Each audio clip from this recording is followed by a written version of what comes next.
I pray in America, in Saturday, 12 a.m. and 5 p.m. I see shooting. And I pray in Jesus' name. Amen.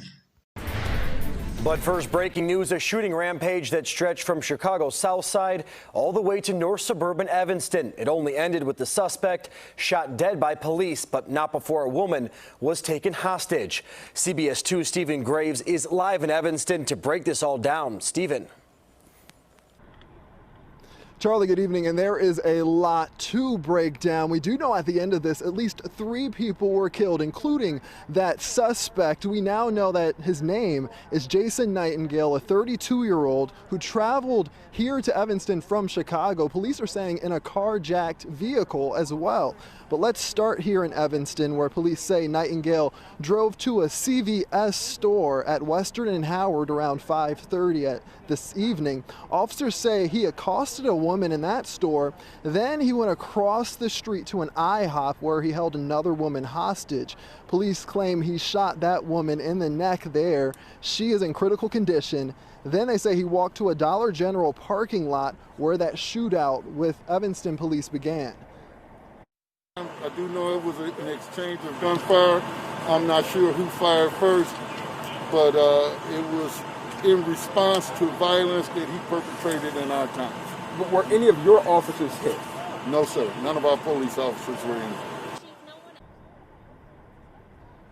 And again, back here, before he came here, police in Chicago are connecting him to at least 4 incidents there. We know that many happened on the south side, one in Hyde Park. Chicago police responded to a condo building on East End Avenue.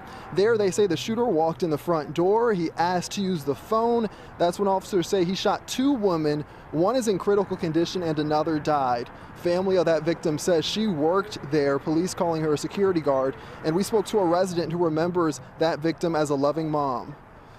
I guess the person wanted to use the phone. And I guess she was explaining to him he couldn't use the phone. And he proceeded to walk in the building. I think she told him like he had to leave the building, and then he shot her. And we also know in that same area, a man was fatally shot in a nearby apartment parking garage. The University of Chicago confirming he was a student. And police say another shooting happened in Chicago at a convenience store. An 80-year-old woman shot there. Another 15-year-old girl shot in a car. She is in critical condition. Again, that suspect dead, his name Jason Nightingale. Police in Evanston do say they found a weapon on scene they believe he used in this rampage. That's the latest here in Evanston. Stephen Graves, CBS 2 News. Charlie. A lot of moving parts there. Thank you, Stephen.